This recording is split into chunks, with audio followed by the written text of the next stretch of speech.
ডাঙৰীয়াক ধন্যবাদ জ্ঞাপন কৰিব লাগিব। তেতিয়া তেওঁ মূল যাত্ৰা আজিৰ পৰা ১.৫ বছৰ আগত কন্যাকুমাৰীৰ পৰা আৰম্ভ কৰিছিল।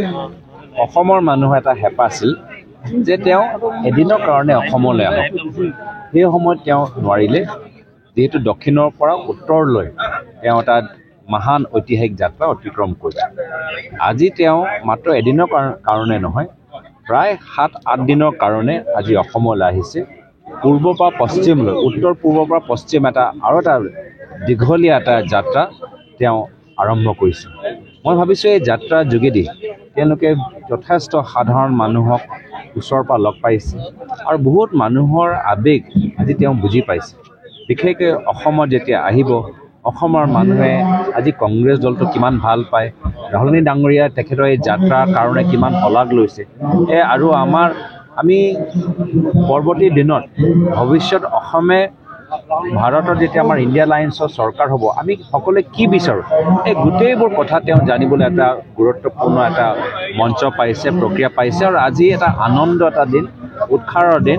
আজি তেখেতৰ লগত যথেষ্ট ৰাজ্যিক আৰু আন্তঃৰাজ্যিক আৰু ৰাষ্ট্ৰীয় মিডিয়া মানুহবোৰ আহিছে।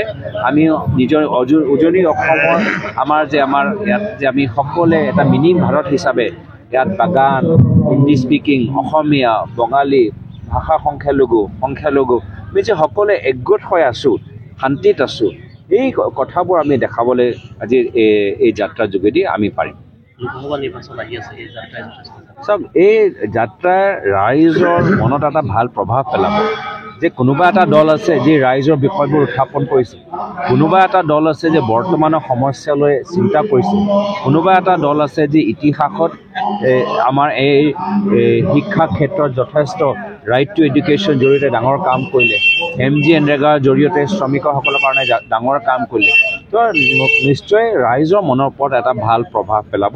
তথাপিও এই যাত্ৰা আপোনালোকে দেখা পাইছে, এই যাত্ৰা মানুহৰ মাজত এটা নতুন শক্তি সৃষ্টি কৰিছে। যিহেতু বৰ্তমানৰ পৰিৱেশত বিজেপিয়ে ভয়, ভাবুকি, দমন, অত্যাচাৰ, পুলিচ, ED, ইনকাম টেক্স এইবোৰ চব কৰি মিডিয়াসকলক, যুৱকসকলক, শিক্ষকসকলক, সামাজিক সংগঠনসকলক একদম কব্জা কৰি ৰাখিবলৈ বিচাৰিছে।